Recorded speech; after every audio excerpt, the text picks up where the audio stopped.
Hello, beautiful people. Welcome back to New Face Entertainment. Now, let's take a look at the news concerning the CEO of the Nigerian airline, Mr. Ifechukwu, that is being indicted for bank fraud and money laundering. No joke about this, because this is coming from the United States Department of Justice, and this is a news that came out on Friday from the release from this Department of Justice, U.S. Attorney's Office, Northern District of Georgia. So in this released document, let me just read directly from the first paragraph of this document. First, let me read the title of the document. CEO of Nigerian airline indicted for bank fraud and money laundering.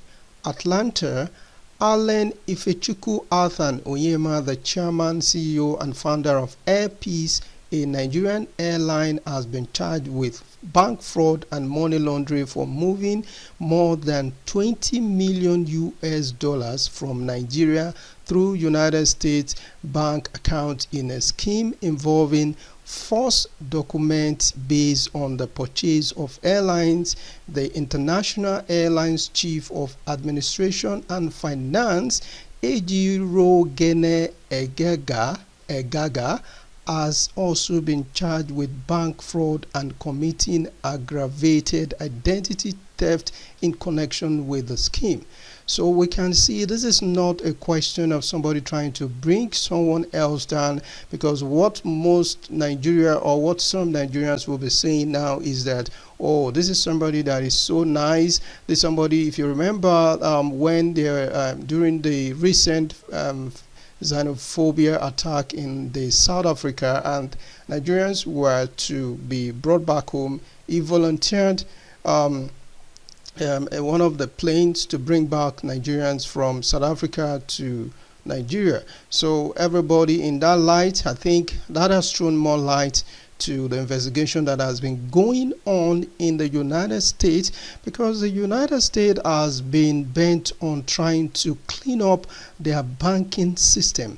They want to clean it off of any criminal or deceitful or trickery means that they want to corrupt their banking system. And I think we're so glad with that, because there have been so much reports, so much allegations that the U.S. is in support of so much money laundering. And I hope that this will also not just stop with the Nigerian businessmen or women, but also extend to our Nigerian leaders, to extend to the Senate, to extend to the state governors, to extend to the local government chairman, and any public officers in the Nigerian space. They should extend their investigation to that level, and I think a lot of Nigerians will appreciate that.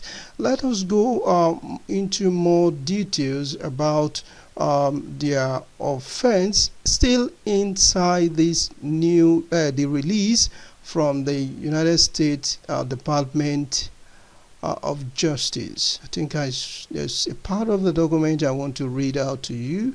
This is a genuine document. This is not something that is forged or something that is faked.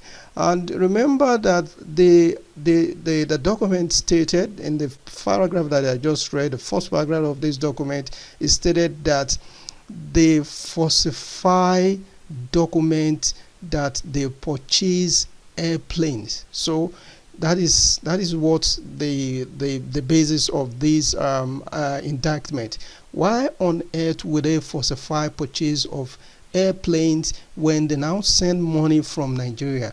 This when you send, probably they've gotten money from the bank, because I think I saw in the news also that he was saying he's going to defend himself, that he's getting money from central bank and all that. Well, if someone is getting money from a source and is now transferring it to another place of purchasing item or equipment or whatever, and you are not actually purchasing it, that means it became it's something that we really need to question about.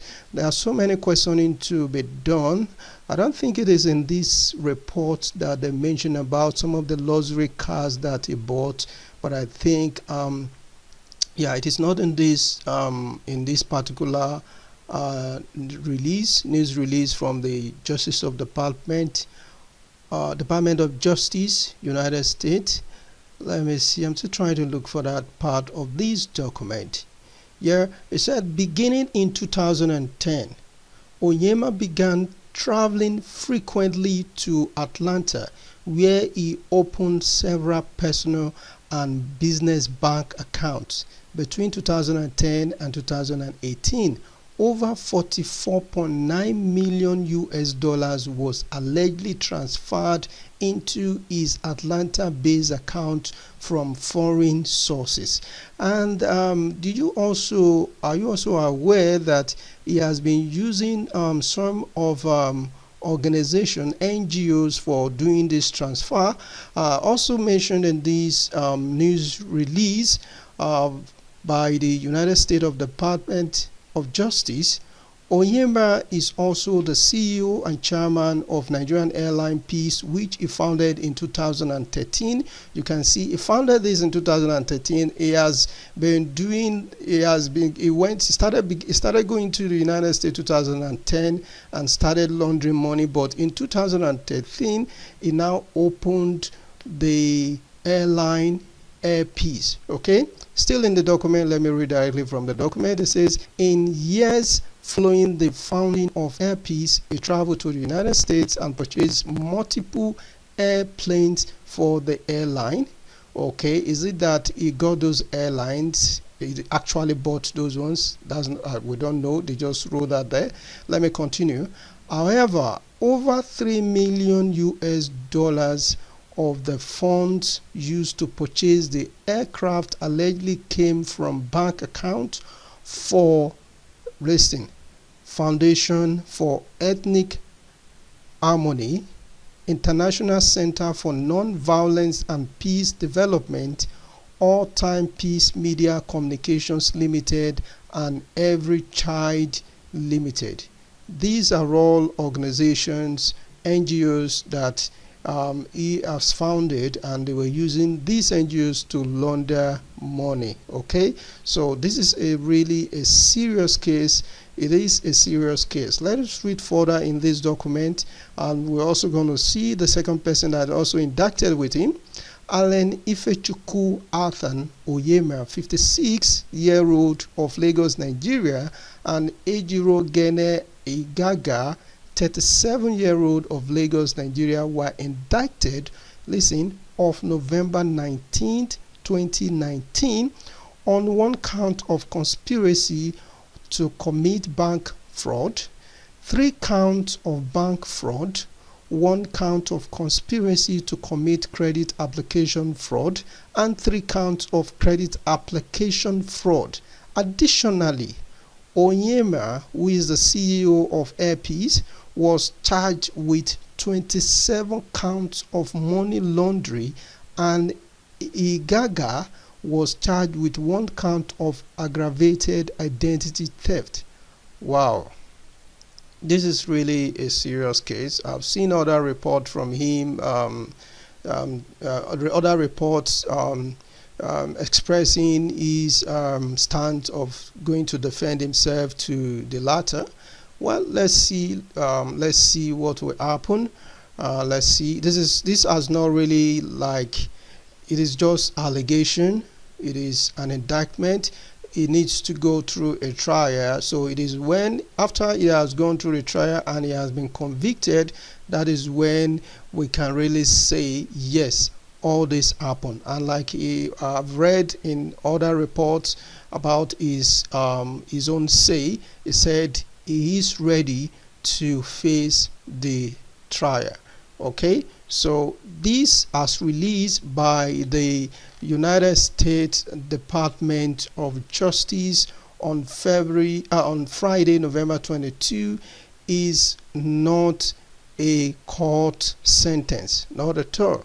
This is still under it hasn't gone through trial, so I guess it would have to go to the United States and probably stand the trial. Okay, so as mentioned in this document, it states clearly here that members of the public are reminded that the indictment only contains charges. The defendants are presumed innocent of the charges, and it will be the government's burden to prove the defendant's guilt beyond a reasonable doubt at trial. Okay, so I'm not saying he has been found guilty, neither is the United States Department of Justice with this particular news release that he is guilty, or his cohort is guilty. Not at all. Okay, good. All right, I would like to hear your own comment in the comment section below. Please do leave your comment in the comment section below, and if you are yet to subscribe, please go ahead and hit the red subscription button. Thank you for watching. See you some other time. Bye for now.